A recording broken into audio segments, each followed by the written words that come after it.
Buenas, estamos aquí de nuevo para subir otro vídeo y este vídeo es un vídeo que es interesante en el sentido del tema. Hay muchos vídeos que hablan acerca de este tema que es el arrebatamiento de la iglesia, pero yo quisiera contestar una pregunta en cuanto al rapto y es ¿por qué el rapto? La primera venida del Señor Jesús está profetizada en la Biblia, eso no hay duda, está profetizada en la Biblia y tardó muchos siglos en cumplirse esa profecía, tardó, pero esta profecía de la primera venida de Cristo a la tierra se cumplió tal cual está escrito, está profetizado. Y por el profeta Isaías. Él dice en el capítulo 7, versículo 14, por tanto, el Señor mismo os dará señal. He aquí que la Virgen concebirá y dará a luz un hijo y llamará su nombre Emmanuel. Esto es Dios con nosotros, que es lo que significa Emmanuel. O sea que Dios iba a dar una señal y era que el Mesías nacería de una virgen. Cuando nace él, el Señor Jesús, el Mesías, él cogió a unos apóstoles y entre ellos había uno llamado Mateo.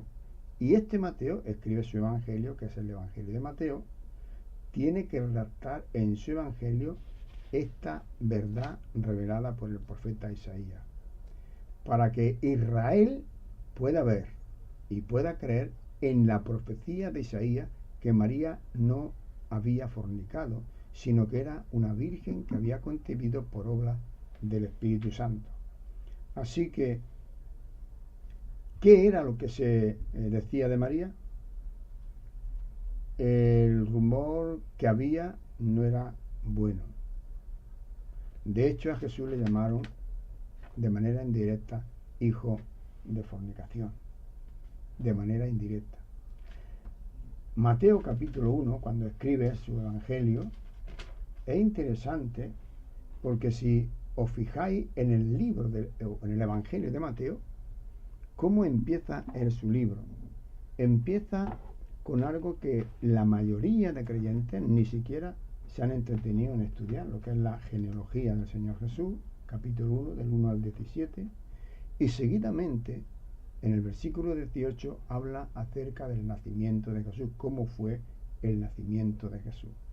O sea, dos cosas esenciales y contundentes para demostrar que Jesús era realmente el Mesías profetizado, como estaba en el Antiguo Testamento y como fue dicho también por el profeta Isaías 750 años antes de que Jesús naciera.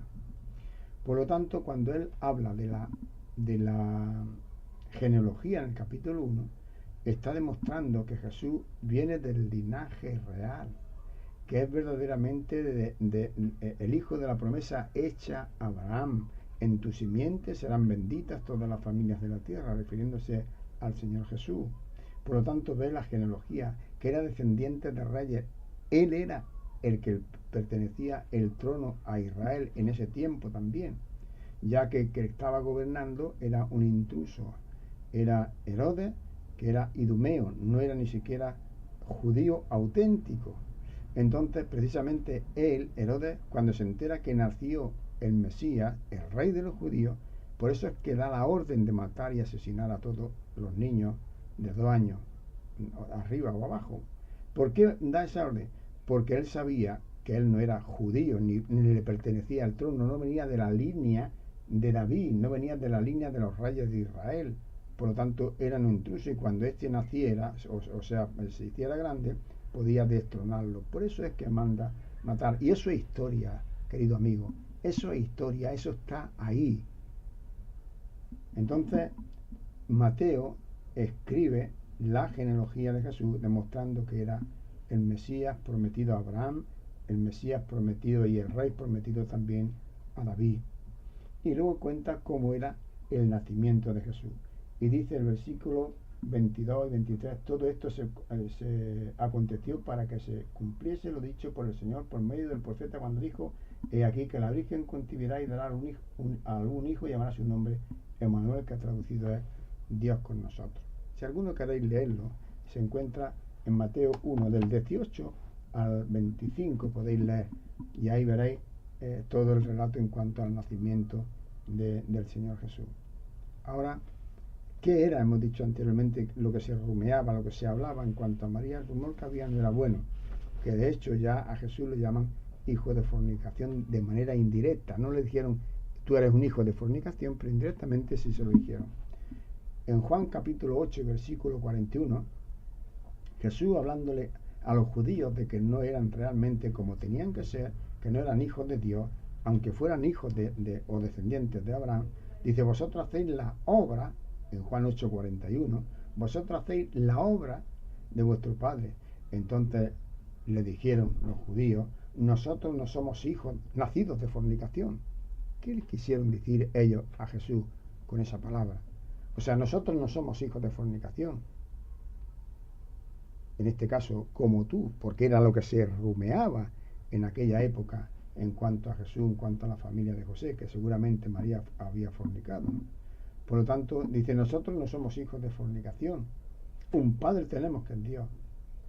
Y luego ya en el versículo 44, al Señor Jesús, claro que eso no le sentaría bien, que le dijeran aquella palabra, pero Él no se altera.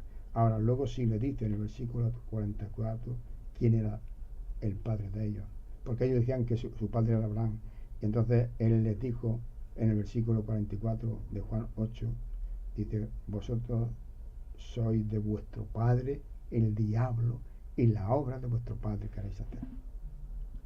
Así que Israel, como nación, no recibió esa señal. Quisiera decir algo en cuanto a la señal. Fijaros lo que dice el profeta Isaías. El Señor dará una señal. La Virgen concebirá y dará a luz un hijo. Claro, el pueblo judío podía entender que, claro, una virgen concebirá, es decir, una mujer virgen se casa y se acuesta con su marido y tiene un bebé, y ese bebé pues será un hijo. Por lo tanto, una virgen ha concebido ahora, ¿no? Pero lo que el judío no podía entender, que una mujer virgen de verdad, sin tocar la varón, pudiera tener un bebé. Pero sin embargo, Dios, el Señor, precisamente le da esa señal.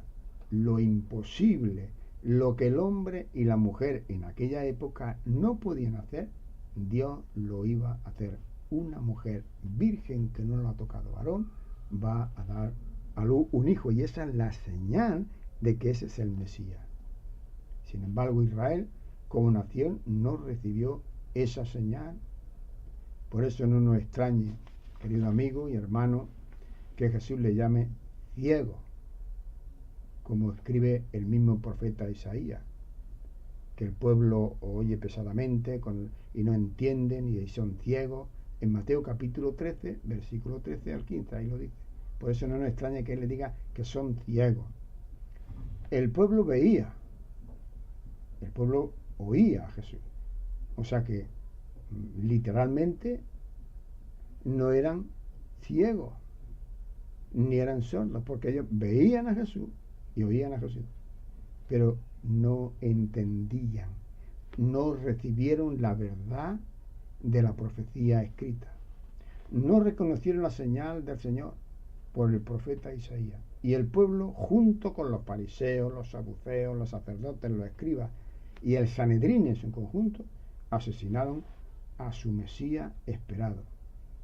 Y Jesús les dijo en Lucas 12, decía también a las multitudes, cuando veis las nubes que salen del poniente, luego decís, agua viene, y así sucede. Y cuando sopla el viento del sur, decís, hará calor, y lo hace. Y ahora el Señor les alza la voz y les dice, hipócrita, ¿sabéis distinguir el aspecto del cielo y de la tierra? ¿Y cómo no distinguir este tiempo? Es decir, sabéis si llueve, sabéis si va a llover, si va a hacer frío, va a hacer viento. Y sin embargo no distinguís este tiempo. La señal del profeta Isaías. Todo lo que yo hago, todo lo que yo digo, y sin embargo vosotros esto no podéis verlo. Eso no podéis verlo. Llevaba el pueblo de Israel siglos esperando a su Mesías. Y cuando vino, el pueblo lo rechazó. Un pueblo durante años intentando, con deseo de ver al Mesías. Y Juan, cuando escribe su evangelio, Juan capítulo 1, versículo 11, dice: a los suyos vino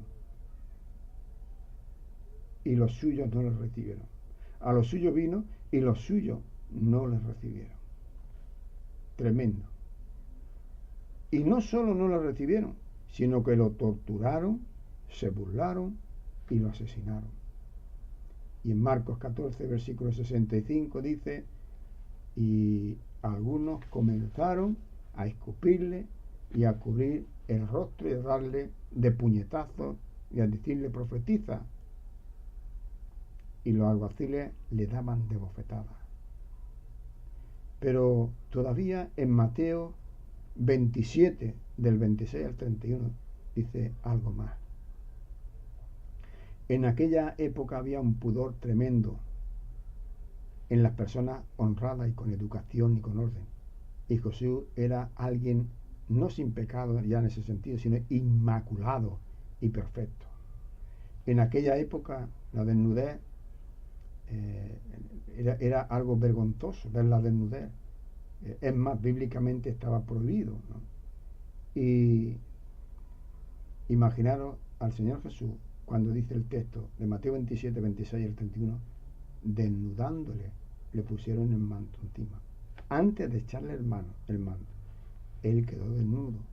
Imaginaros psicológicamente en su mente la vergüenza, el bochorno del Señor Jesús frente al pueblo desnudo. Luego dice que le colocan una corona de espinas. Luego dice que le dan una caña en su mano y él la toma, no le dice que no. Le quitan la caña y le pegan con la caña y dice: profetiza, a ver quién te pega. Y luego, después de la caña, después de azotarlo y de pegarle y de escupirle y de darle de guantazos, lo llevan y lo ponen en la cruz. Él recibió todo aquello, aunque de manera burlesca lo estaban haciendo y de manera grosera y violenta. Él lo aceptó como una realidad, porque él es Rey de Reyes y Señor de Señores. Y al Rey de Reyes y el Señor de Señores, en vez de ponerle una corona de perlas y diamantes, la mejor que pudiera haber en el mundo, le pusieron una corona de espinas. Al Rey del mundo, del universo, y que gobernará sobre reyes, en vez de darle un cetro de oro precioso y de perlas, le dieron una caña.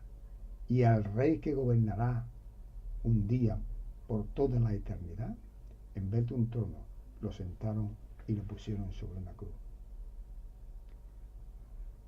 Todo eso para llevar a cabo el plan de la salvación del hombre. Ahora, Él murió y resucitó y ascendió al cielo. Esa es la historia, más o menos, de la primera venida, que ya estaba profetizada. ¿Cuántos siglos tardó? Miles, por lo menos 1000 años por un lado, y otros tantos por otro. Es decir, la idea es que tardó muchísimos siglos para que se cumpliese lo que estaba dicho, que el Mesías debía de venir en su primera venida. Ahora, también hay profetizado una segunda venida. En Hechos, en el capítulo 1, cuando ya Jesús murió y estuvo apareciéndole durante 40 días, y Jesús ya se iba al cielo. Ya Jesús se iba al cielo. Y dice en el capítulo 1 de Hechos, dice, y versículo 10, dice: y estando ellos con los ojos puestos en el cielo, entre tanto que él se iba, he aquí se pusieron junto a ellos dos varones con vestiduras blancas. Perdón, versículo 9, leemos, el versículo 9 mejor. Dice: y habiendo dicho estas cosas, viéndolo a ellos, fue alzado y recibido, y le recibió una nube que lo ocultaba de sus ojos. Y estando ellos con los ojos puestos en el cielo, entre tanto que él se iba, he aquí se pusieron junto a ellos dos varones con vestiduras blancas, los cuales también le dijeron: varones Galileos, ¿por qué estáis mirando al cielo? Este mismo Jesús que ha sido tomado de vosotros al cielo, así vendrá como lo habéis visto ir al cielo. Fijaros qué promesa tenemos aquí en la palabra de Dios. eran ángeles, eran ángeles. Y los ángeles no vinieron a decirle ninguna mentira. ¿Por qué está mirando? Dice que vino una nube y lo ocultaba de sus ojos. Por lo tanto, él se fue en una nube. Y dice, este mismo Jesús que se ha ido, así volverá como lo habéis visto ir al cielo. Por lo tanto, él se fue en una nube y el Señor Jesús volverá en una nube. Ahora, eso lo dijeron los ángeles. Jesucristo mismo menciona su segunda venida unas 20 veces aproximadamente. En Mateo capítulo 26, versículo 64, el sumo sacerdote le pregunta y le dijo, ¿eres tú el Cristo, el Hijo de Dios? Jesús le dijo, tú lo has dicho. Y veréis al Hijo del Hombre sentado a la diestra de Dios Padre, viniendo en las nubes del cielo.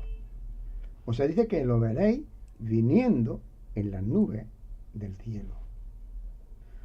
O sea, tal como dijeron los ángeles días después. Tal como dijeron los ángeles días después, porque esto lo dijo Jesús antes de que los ángeles dijeran eso, porque aquí Jesús todavía no había muerto. Por lo tanto, tal como dijeron los ángeles días después, Jesús dijo que vendrán las nubes. Y los ángeles dicen lo mismo, que ya hemos leído anteriormente. Ahora, los apóstoles también dijeron que volvería. En Primera de Tesalonicenses, capítulo 3, versículo 13. Dice, para que sean afirmados vuestros corazones irreprensibles en santidad delante de Dios nuestro Padre, en la venida de nuestro Señor Jesucristo con todos sus santos. Aquí tenemos también. Por lo tanto, fijaros bien, querido amigo, querido hermano, lo dicen los ángeles, que el Señor Jesús va a volver. Lo dicen los apóstoles, que el Señor Jesús va a volver. Y lo dice el propio Señor Jesús, que va a volver. Ahora,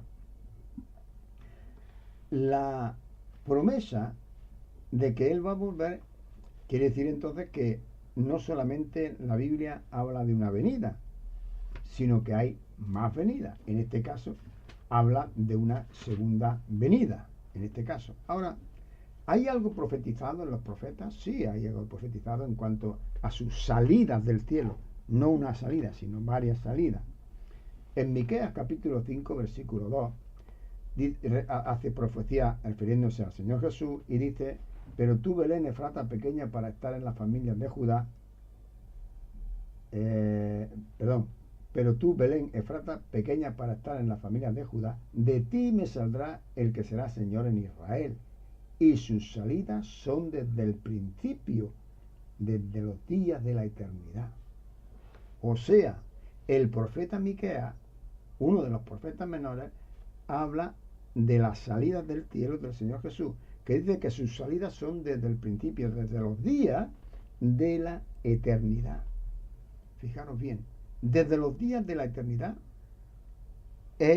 está profetizado su salida, plural, no singular. El profeta dice su salida, no su salida. Por lo tanto, está hablando en plural, unos 700 y pico o casi 800 años antes de que el Señor Jesús naciera. Antes de que el Señor Jesús naciera. Pero Jesús dijo algo, por lo tanto, lo dicen los apóstoles, lo dice el Señor Jesús, lo dicen los ángeles, que el Señor va a volver. Y vemos también que en el Antiguo Testamento hay profecía con referencia no a la venida, sino a las venidas. Sus salidas son desde los días de la eternidad, dice. Ahora, hay algo que Jesús dijo o que iba a acontecer antes de que Él volviera por segunda vez, que este es el tema que yo quisiera presentar en este vídeo, ¿no? Haciendo una pregunta, y es ¿por qué el rapto? Entonces, hemos visto o vemos su primera venida, pero Jesús dijo algo que Él iba a hacer antes de volver a la tierra, de volver en su segunda venida, y es venir a llevárselo donde está Él cuando les prepare lugar. ¿A llevarse a quién?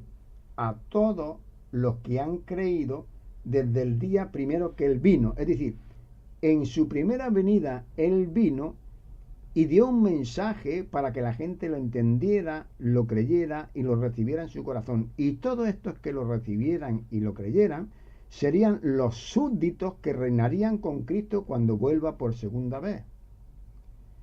Por lo tanto, Jesús dijo algo que él iba a hacer antes de volver por segunda vez, y es venir a llevarse a eso donde él está, cuando prepare ese lugar donde él está ahora. Es decir, él vendrá a llevárselo allí, antes de volver aquí a la tierra.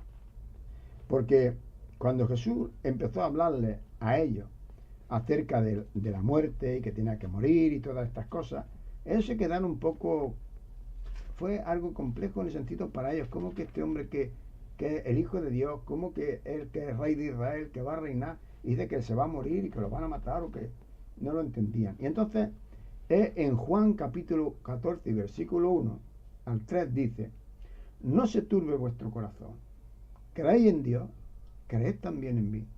En la casa de mi Padre muchas moradas hay. Si así no fuera, yo lo hubiera dicho.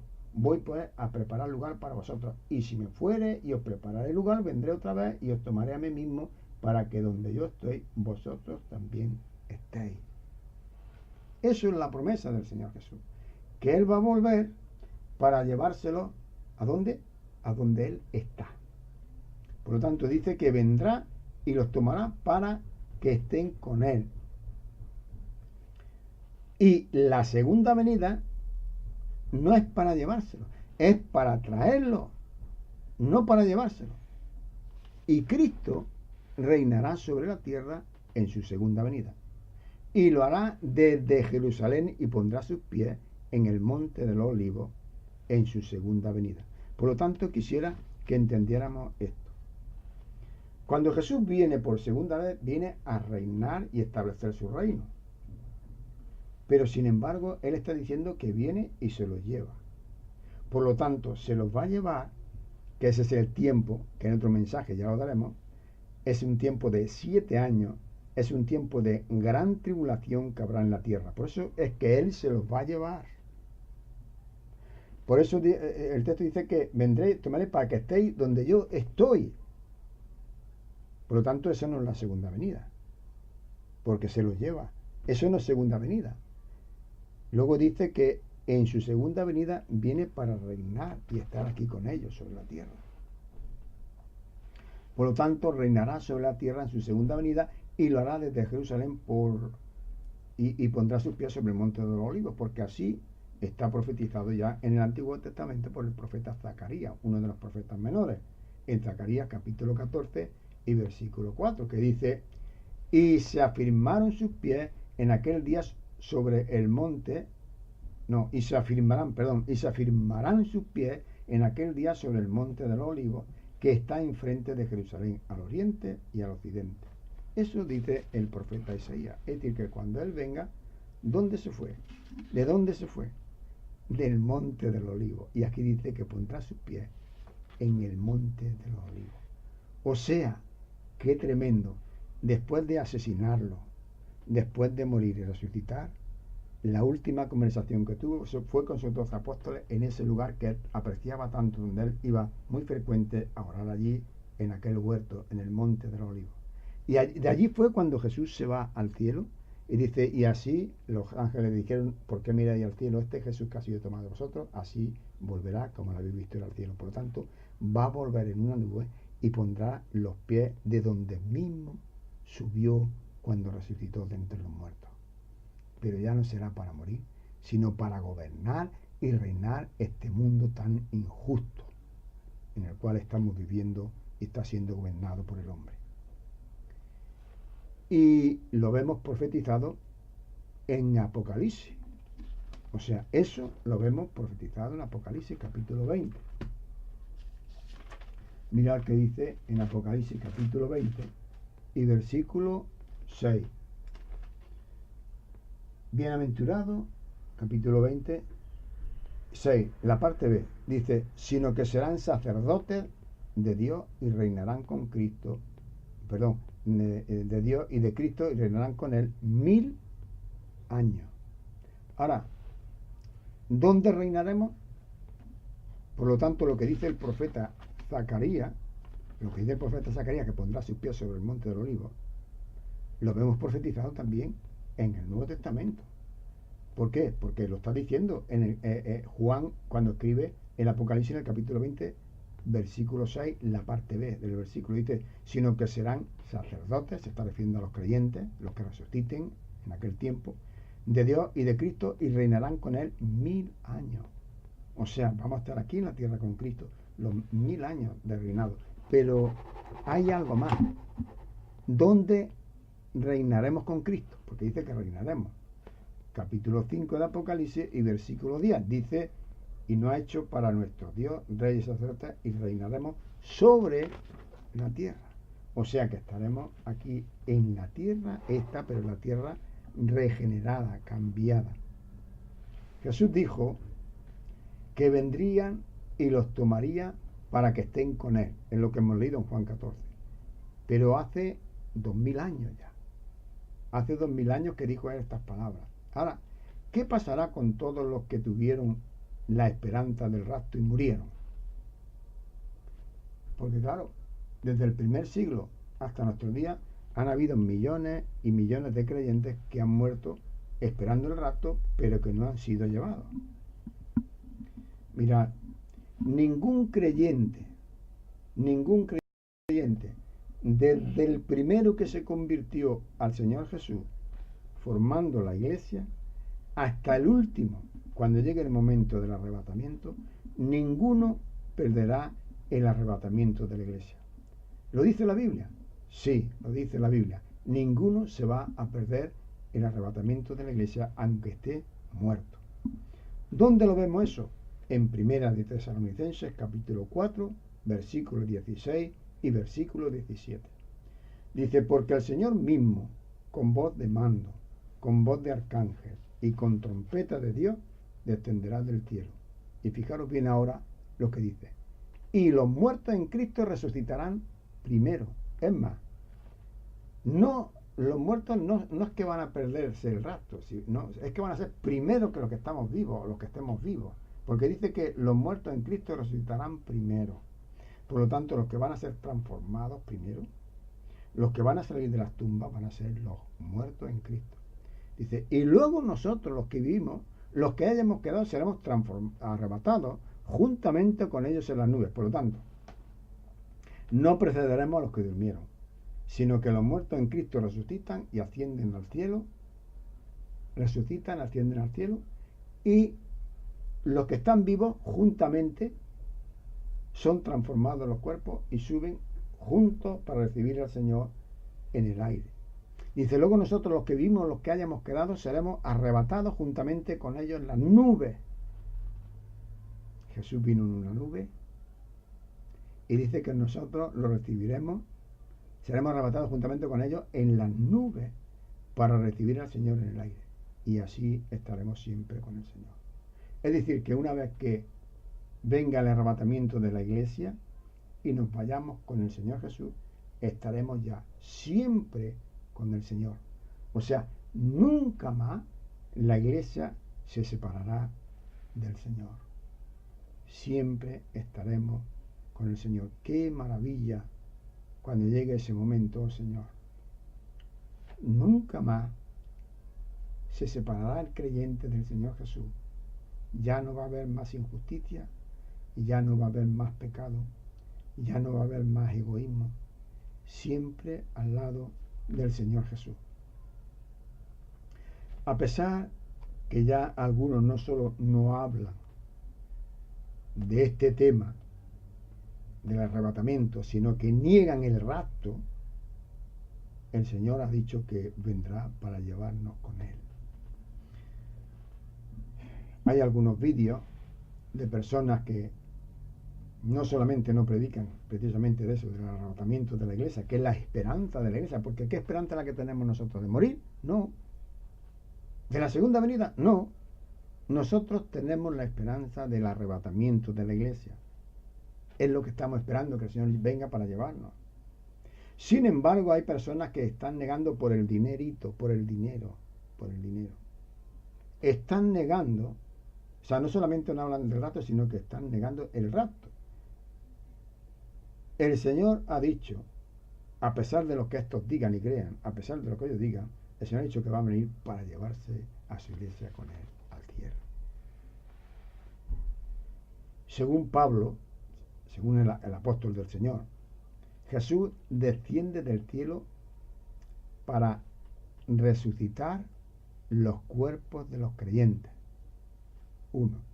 Y transformar a los creyentes vivos. Para eso desciende.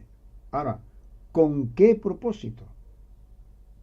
Para llevarnos a su gloria, a su gloriosa presencia, al cielo. ¿Os acordáis de lo que dijo el Señor en Juan?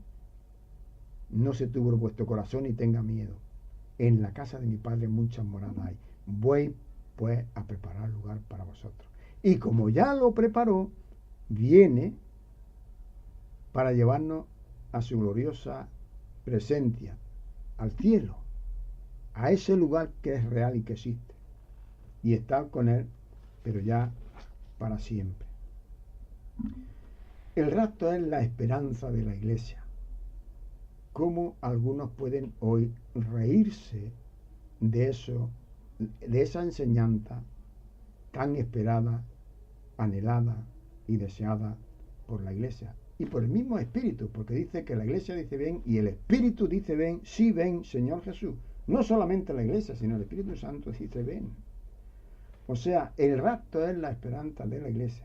Y aunque la palabra arrebatamiento no está en la Biblia, porque hay ahora muchos teólogos y mucha gente de ciencia que saben mucho y tal, ya, bueno, la palabra esta no está en la Biblia, tampoco está la palabra Trinidad, pero no deja de ver de que hay un Dios trino en la palabra de Dios.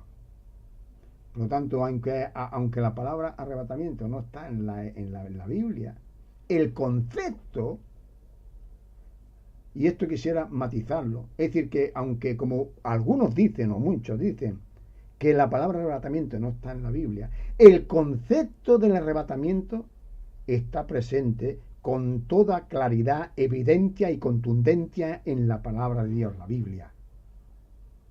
Lo mismo que la palabra Trinidad, que aunque no aparece en la Biblia, pero el concepto de la Trinidad es contundente y es innegable. Ahí está el Padre, el Hijo y el Espíritu Santo.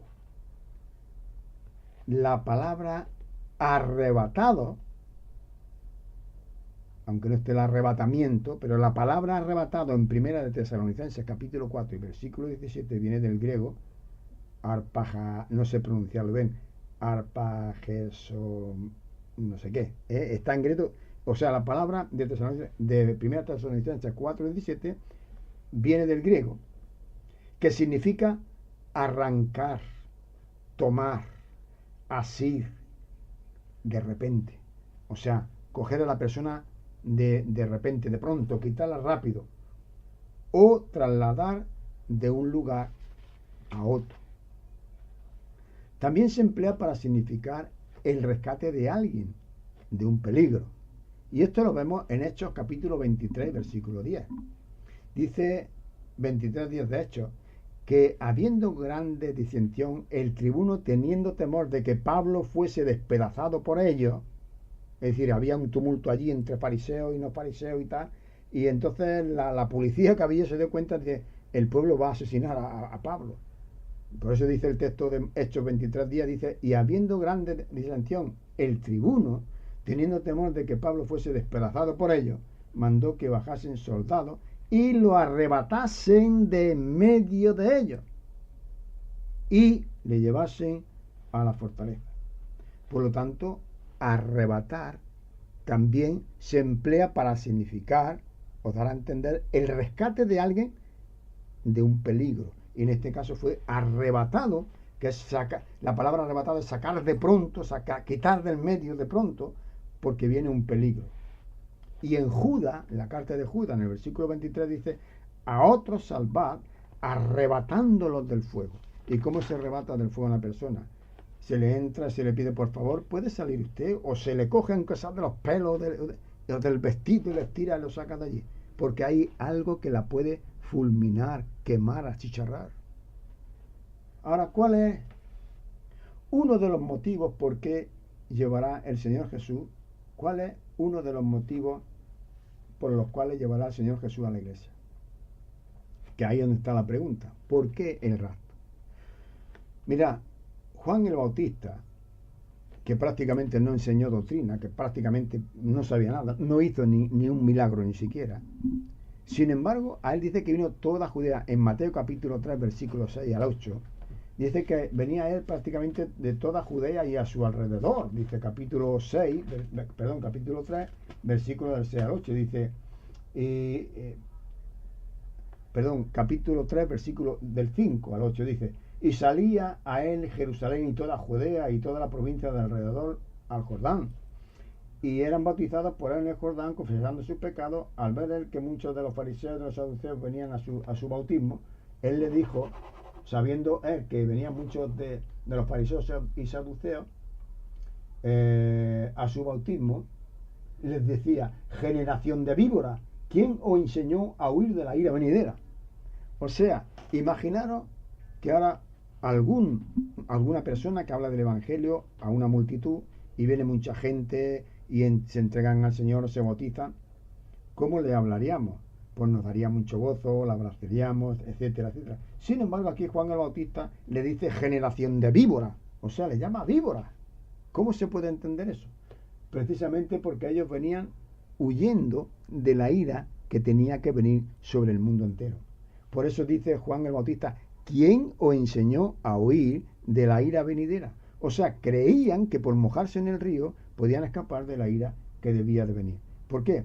Porque ellos se bautizaban, pero seguían siendo las mismas personas que eran antes. Por eso le dice en el versículo 8, haced pues frutos dignos de arrepentimiento. Porque estáis viviendo de la misma manera que estabais viviendo y haciendo lo que antes estabais haciendo. O sea, el pueblo quería ser librado de la ira de Dios mojándose en el río. Ahora, ¿cuántos hoy no hacen así? Por bautizarse, por ir a la iglesia, por cantar en el coro, por predicar, etcétera, etcétera, etcétera, podrán ser salvos de la ira que tiene que venir, es decir, de la gran tribulación, de la gran tribulación. ¿Sabéis lo que dice Primera de Tesalonicenses cuando escribe el apóstol Pablo a los tesalonicenses, a la iglesia de Tesalónica? Le dice en el capítulo 1 Tesalónica 1, 9 y 10. Le dice,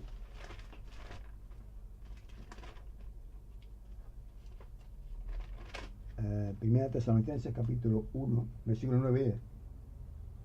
Dice, porque ellos mismos cuentan de nosotros la manera en que nos recibisteis y cómo os convertisteis de los ídolos al Dios para servir al Dios vivo y verdadero y esperar de los cielos a su Hijo, el cual resucitó de los muertos, a Jesús, quien nos libra de la ira venidera.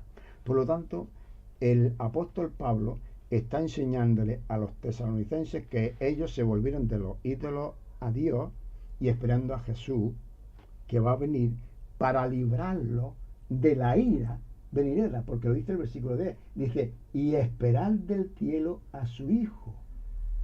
Fijaros qué bien que dice Primera de Tesalonicenses capítulo 1, versículo 10.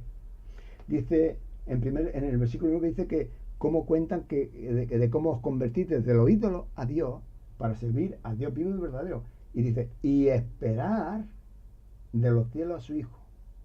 Dice, el cual resucita de los muertos a Jesús, quien nos libra de la ira venidera. Por lo tanto, los tesalonicenses, le dice Pablo, que ellos estaban esperando a Jesús para ser librados de la ira que tiene que venir sobre el mundo entero. Ahí no está hablando del infierno, sino de la ira que tiene que venir. Por lo tanto, ¿por qué el arrebatamiento de la iglesia?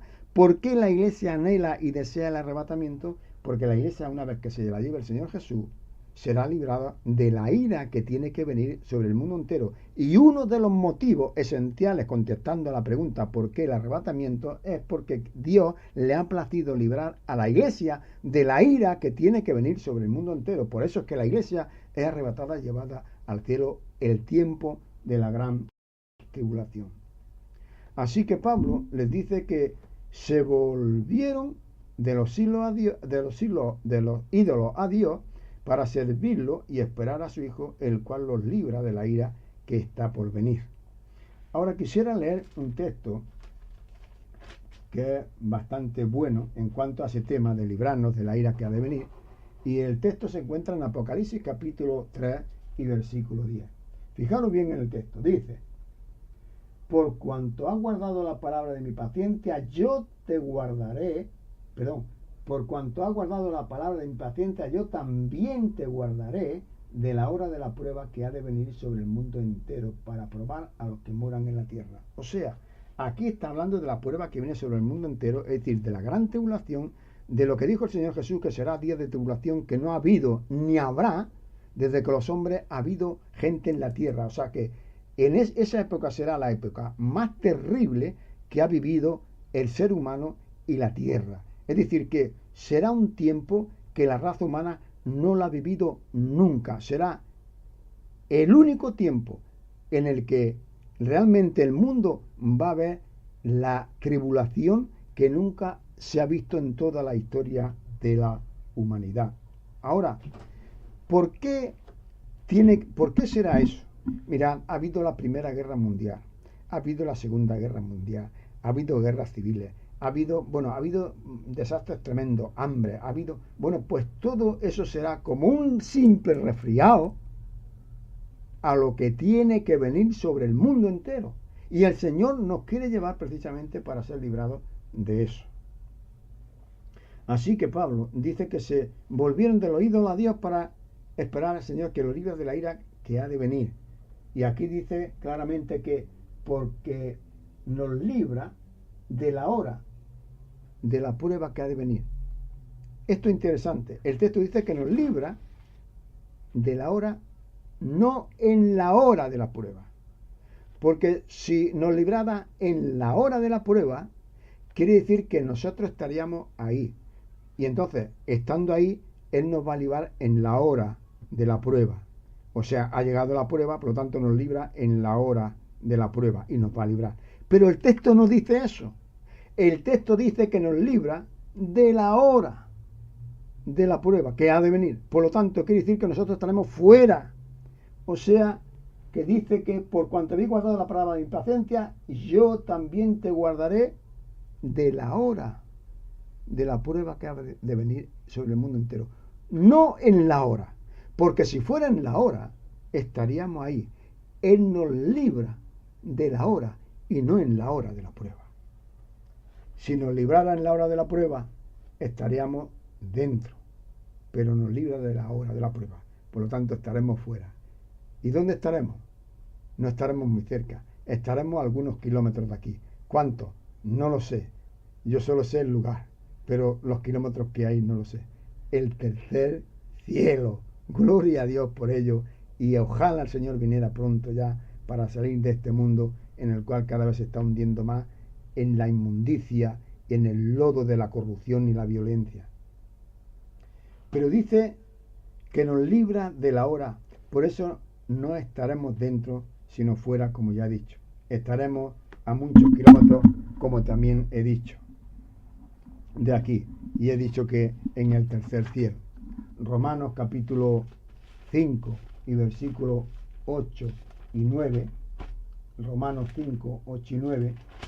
Dice: mas Dios muestra su amor para con nosotros en que siendo pecadores Cristo murió por nosotros. Fijaros bien en el texto. O sea, Dios muestra su amor para con nosotros en que siendo pecadores Cristo murió por nosotros. Es decir, si éramos fornicarios, adúlteros, ladrones, asesinos, borrachos, etcétera, etcétera, y Dios no nos condena, sino que muere en nuestro lugar, fijaros ahora lo que dice el versículo 9. Pues mucho más estando ya justificados en su sangre, por él seremos librados de la ira. No sé si entendéis los dos versículos de Romanos 5, 8 y 9. O sea, si siendo gente estúpida, mala, bordonera, Dios ha muerto en mi lugar, ahora que he creído y Él me ha limpiado, que soy limpio, que ya soy una persona como si no hubiese pecado, dice, pues mucho más siendo ya justificados, seremos salvos de la ira que ha de venir. O sea, ¿de qué ira seremos salvos? De la venidera, de la que está por venir sobre el mundo entero. Lucas capítulo 21 y versículo 36 habla algo en cuanto a eso. Fijaros lo que dice el propio Señor Jesús. ¿Puede uno librarse de ese tiempo que va a venir, que no está muy lejos? Sí, puede ser librado uno. Y fijaros lo que dice el propio Señor Jesús en el capítulo 21, a partir del versículo 1 mismo, ya se puede, versículo 5 se puede leer, y ahí habla acerca de señales antes del fin, y está hablando precisamente de la segunda venida, está hablando de la gran tribulación, etcétera. Y en ese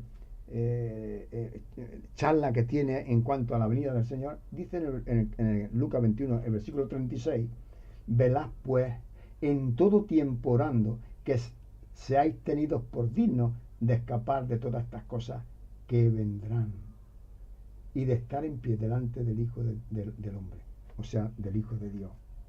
¡Qué tremendo! El propio Señor Jesús, velad pues en todo tiempo, para que seamos dignos de escapar de todas estas cosas que vendrán, sobre todo el mundo. O sea que el Señor quiere que escapemos de lo que vendrá. Y si Dios quiere que escapemos de lo que vendrá, hermano, ¿cómo tiene que ser ese tiempo? ¿Cómo tiene que ser ese tiempo? Él se compadece y dice, ay de las que críen y estén encintas en aquellos tiempos, porque serán tiempos de tribulación que no ha habido desde el tiempo, desde que ha habido gente en la tierra, ni lo habrá. Es decir, que no va a haber en la historia pasada ni futura otro tiempo como ese de tremenda angustia y caos que habrá.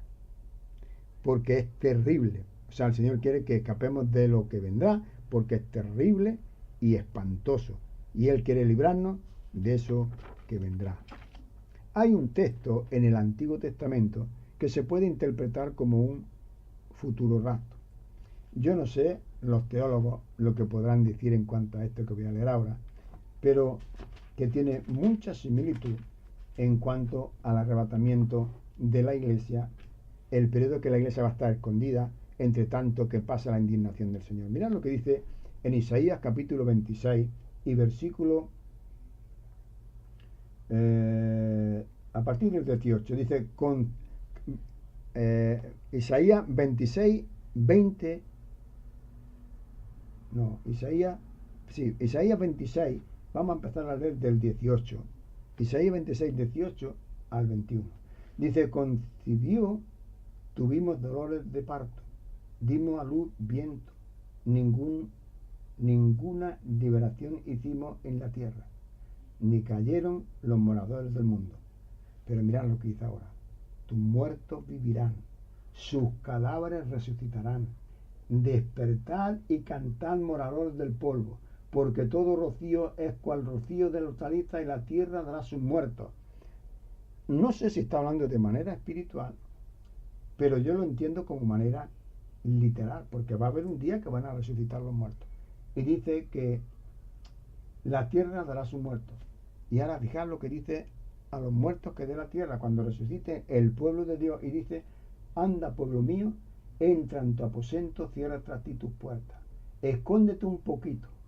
Y yo entiendo que ahí está hablando cuando la iglesia se vaya, cuando el Señor se lleva a su pueblo, por un momento, en tanto que pasa la indignación, porque he aquí que Jehová sale de su lugar para castigar al morador de la tierra por su maldad contra él.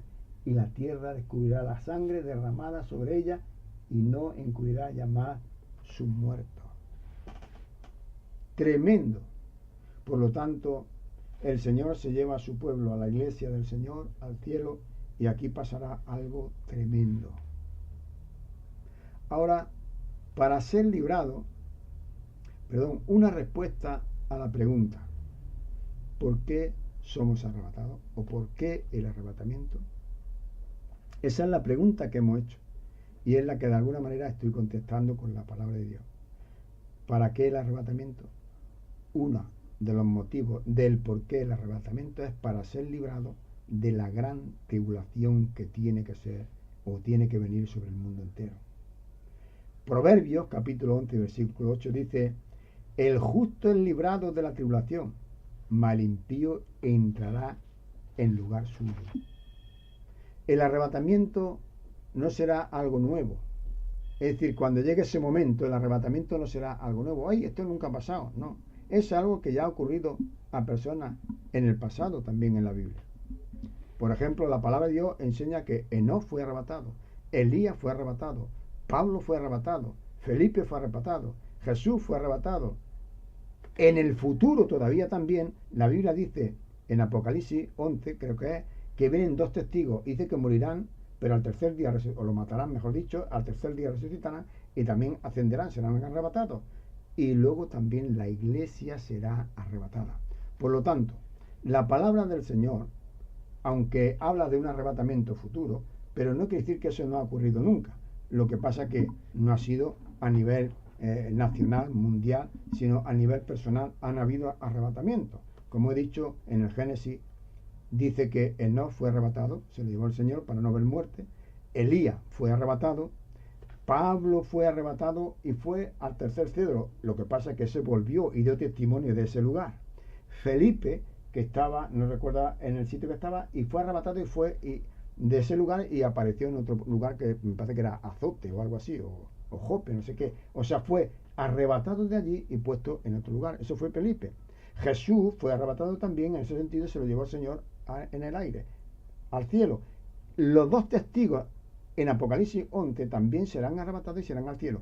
Y la iglesia será arrebatada. Y no seremos uno, ni dos, ni tres, sino seremos millones de personas en el mundo. Por lo tanto, Enoc fue arrebatado, Elías fue arrebatado, Pablo fue arrebatado, Felipe fue arrebatado, Jesús fue arrebatado, la iglesia será arrebatada, los dos testigos serán arrebatados, y todos con un propósito.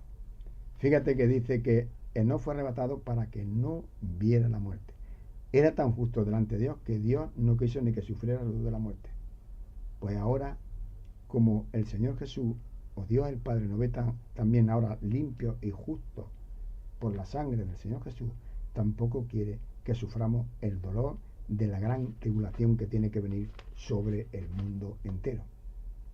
Ahora, ¿quieres escapar de los juicios que están por venir en el mundo entero?